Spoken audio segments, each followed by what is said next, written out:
Hello, beautiful souls, and welcome to the Limitless Podcast. I'm so glad to be with you today. I'm actually sitting in my office looking outside at the pouring down rain. It's been raining and it is a little bit chilly.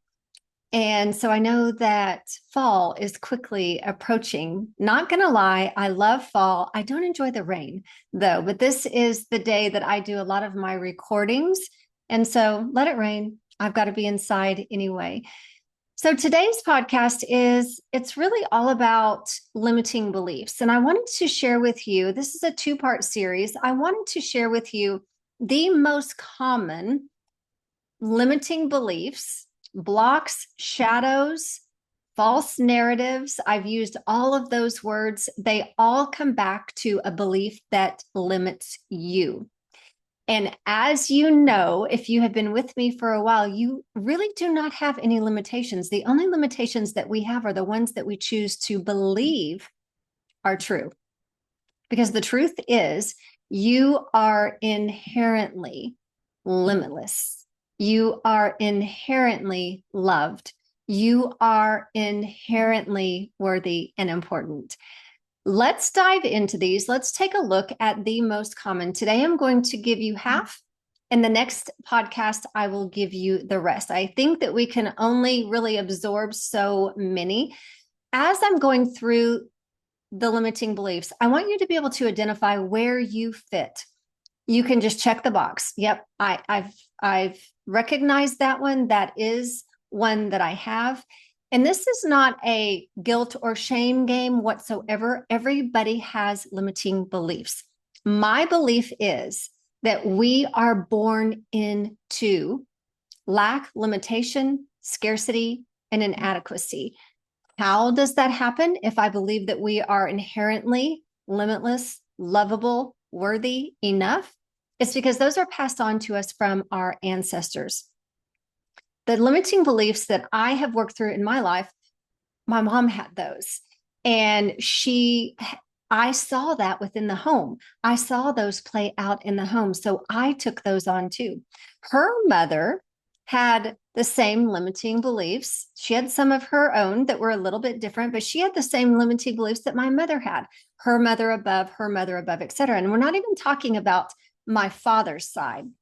So these are brought down to you through your ancestors. We also see them play out through society, through societal norms. We also see them play out in lots of different organizations in the world.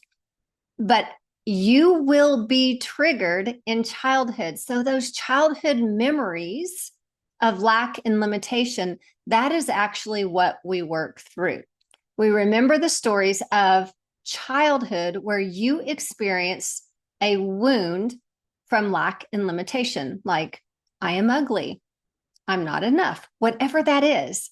So that's just a little background. If you are just joining me on this podcast and you haven't listened to any of my former podcasts, which if you haven't, I would recommend you go back and listen.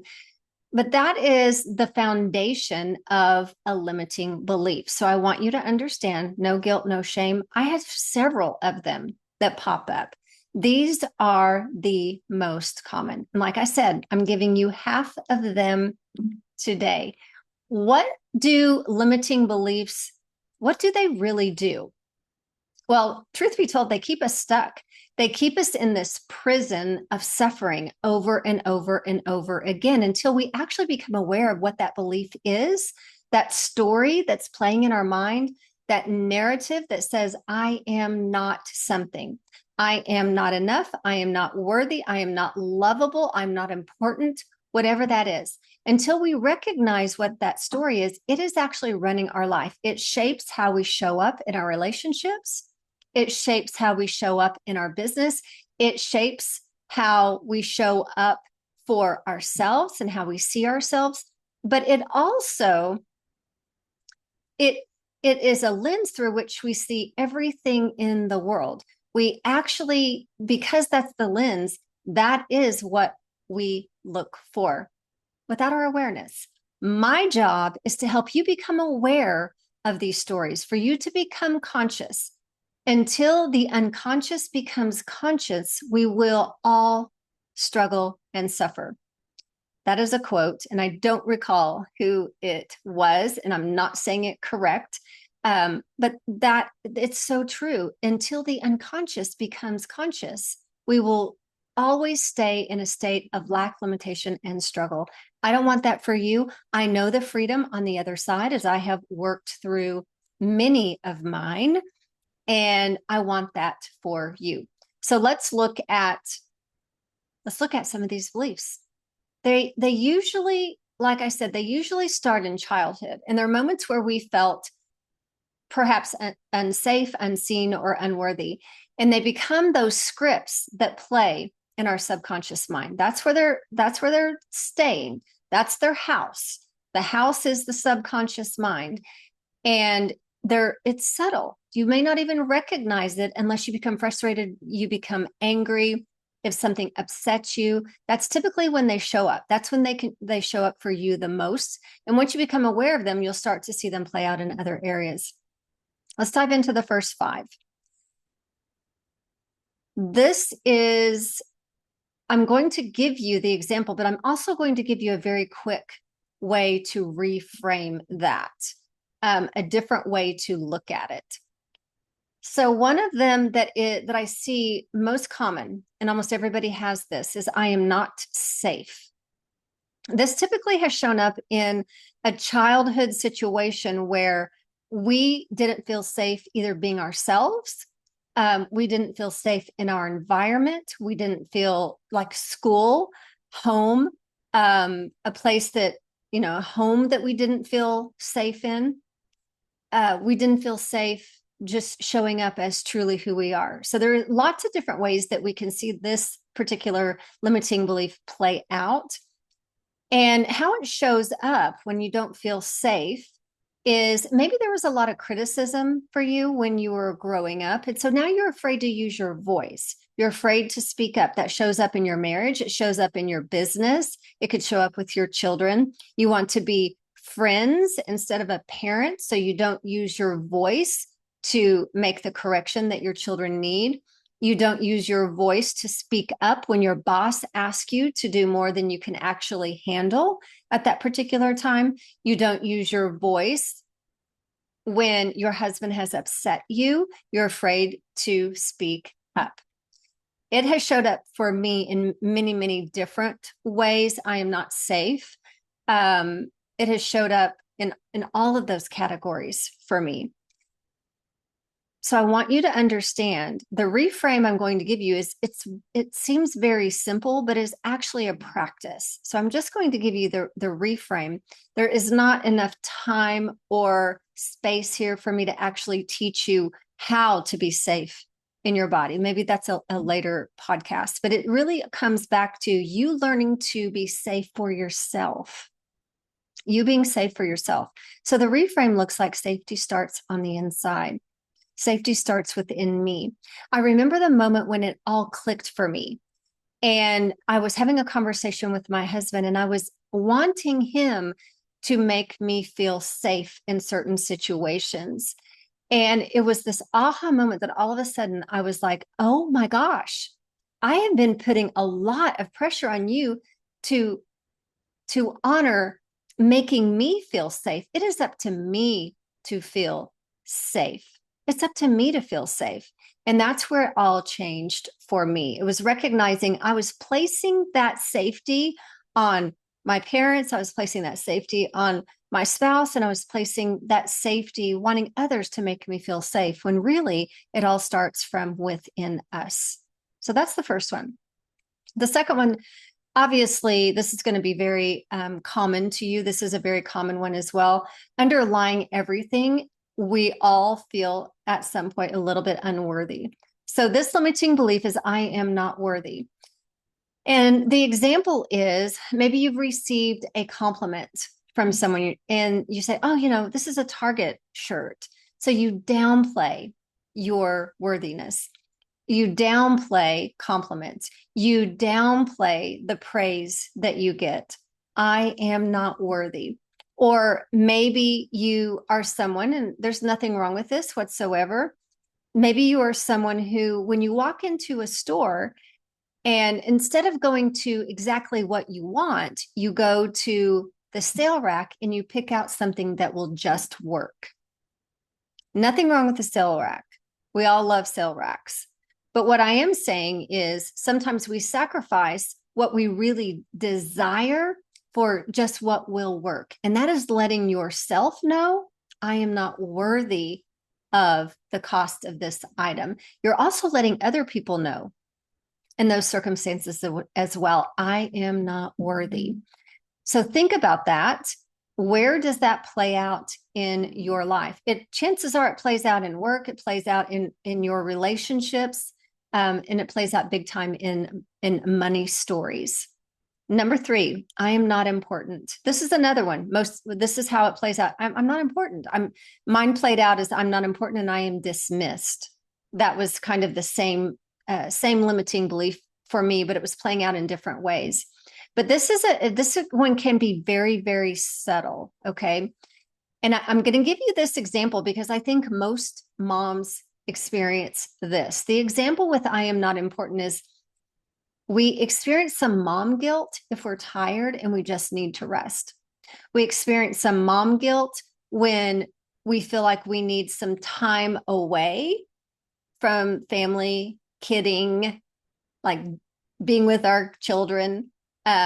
We need some time away from just the household duties that we do, and we feel guilty, so we don't.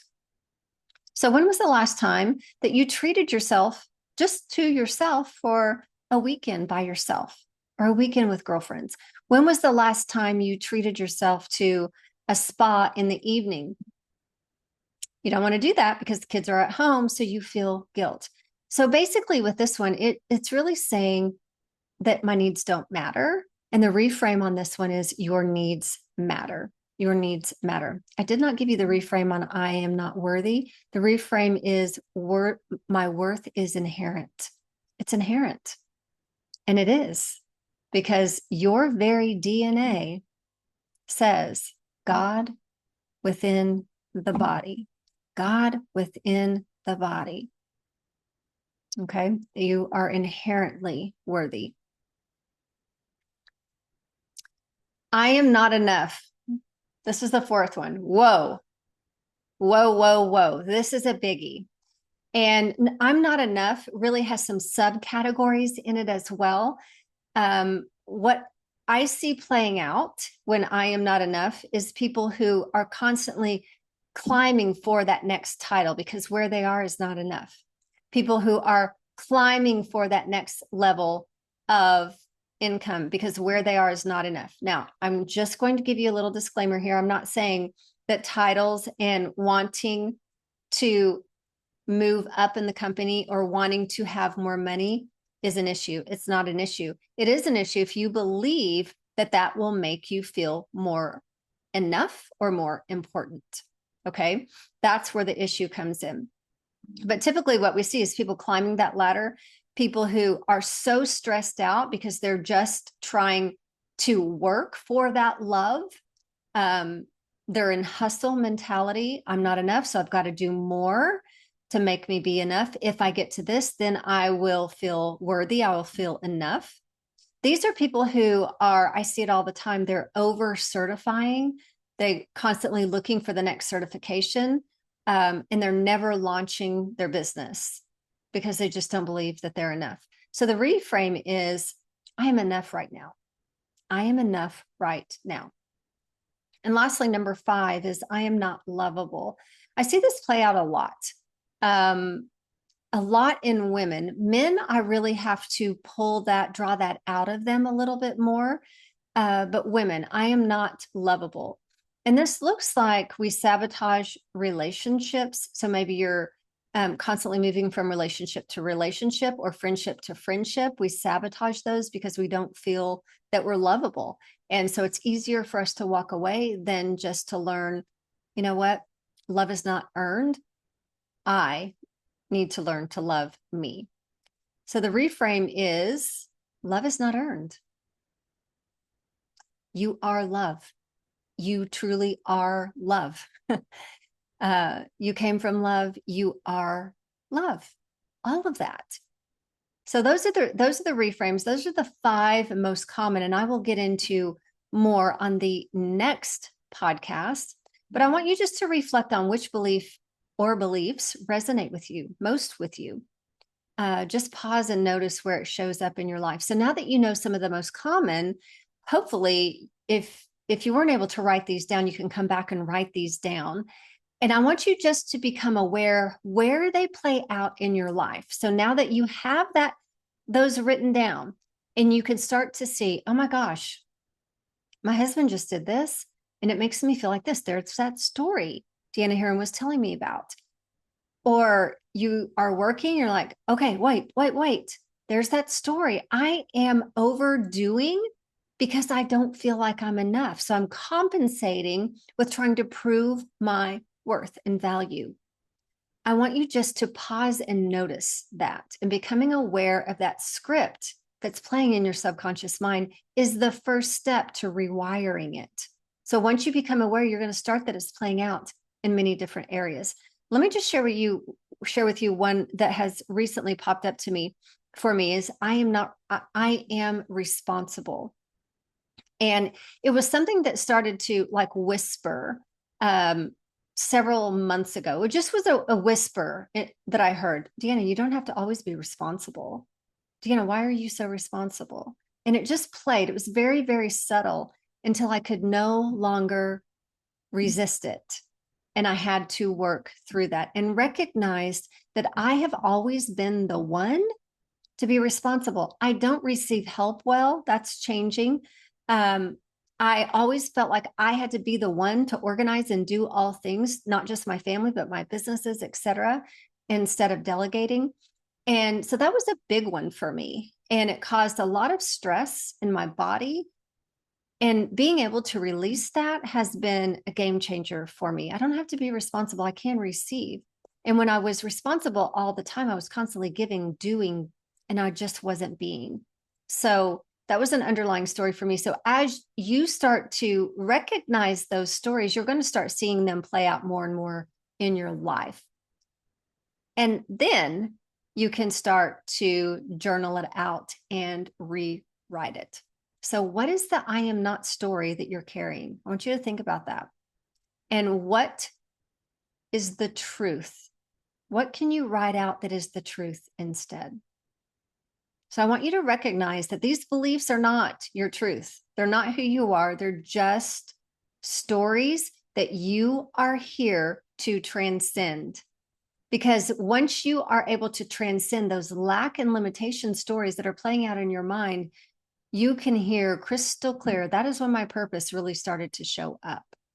You can't hear clearly with the noise. So next week, I will go over the next 5 limiting beliefs, those stories. We're going to explore those.